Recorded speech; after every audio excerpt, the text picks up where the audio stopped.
ஹே guys, எங்களோட evening to night routine mini vlog பார்ப்போமா. Evening ஒரு 4:30 போல் செல்லியாக்கு சுடு தண்ணி போட்டிருந்தேன். கொஞ்ச நேரம் ரிலாக்ஸ் பண்ணலான்னு ஃபோன் எடுத்தேன். எனக்கு சுட்டி கண்ணம்மா போடுங்கன்னு வந்துட்டான். சுட்டி கண்ணமாலாம் போட முடியாதுன்னு சொன்னதால என்னையே பாட சொல்லிட்டு இருந்தான். அதை தான் பண்ணிகிட்ருக்கேன். எங்க வீட்டுக்கு வாவ பழங்கள் நானும் தாரேன், எங்க வீட்டுக்கு வாவ பழங்கள் நானும் தாரேன், வந்து இங்க உட்காரு நாற்காலி நான் தாரேன், வந்து இங்க உட்காரு நாற்காலி நான் தாரேன், யானை ராஜா ஓ யானை ராஜா தானே எனக்கு தெரியும். யானைக்கு கொம்பு முளைச்சுதான், பட்டணம் எல்லாம் பறந்தோடி போச்சுதான்.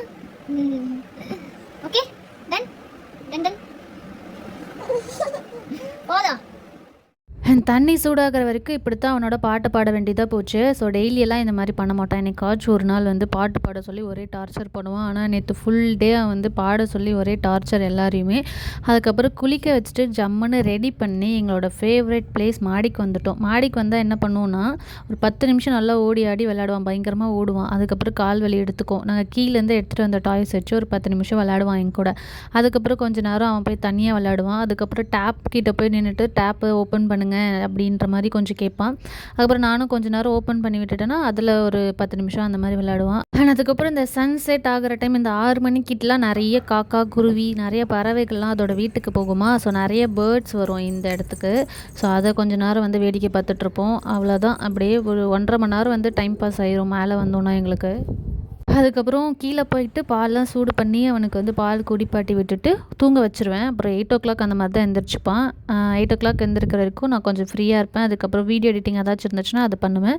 அண்ட் மேக்ஸிமம் டின்னர் வந்து நான் தான் செய்வேன். மார்னிங் பிரேக்ஃபாஸ்ட் அண்ட் லஞ்ச் என்னோட மாமியார் செஞ்சுருவாங்க. இன்னைக்கு வந்து தோசையும் புதினா சட்னியும் பிளான் பண்ணியிருந்தோம். ஸோ சட்னிக்கு எல்லாமே வதக்கி வச்சுட்டேன். இந்த மத்தியானம் மீதமான தக்காளி சாதம் இருந்துச்சு. அதுவுமே குக்கரில் கொஞ்சமாக தண்ணி விட்டு ஒரு சின்ன பாத்திரத்தில் சாதத்தை மாற்றிட்டு ஒரு விசில் விட்டுட்டோன்னா மத்தியானம் செஞ்ச மாதிரி அப்படி ஃப்ரெஷ்ஷாக இருக்கும்.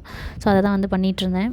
9:00 போல் ஒருத்தவங்களுக்காக நான் வந்து தோசை ஊற்றி கொடுத்துட்ருந்தேன். ஜெலியாவுக்கு வந்து ஜெகதீஷ் தான் சாப்பாடு ஊட்டி விட்டுட்டுருந்தாங்க. அவனுக்குமே வந்து முட்டை தோசை தான் ஊற்றி கொடுத்தேன். அந்த முட்டை எல்லா இடத்துலையும் பர்ஃபெக்டாக ஸ்ப்ரெட் ஆகிருக்கணும், அப்படின்னா தலைவர் சாப்பிட மாட்டார். அதை சாப்பிட வைக்கிறதுக்கு நாங்கள் பட்ட பாடு இருக்கே, கிட்டத்தட்ட 1 ஹவருக்கு மேலே ஆகிடுச்சு இதை சாப்பிட வைக்கிறதுக்கே.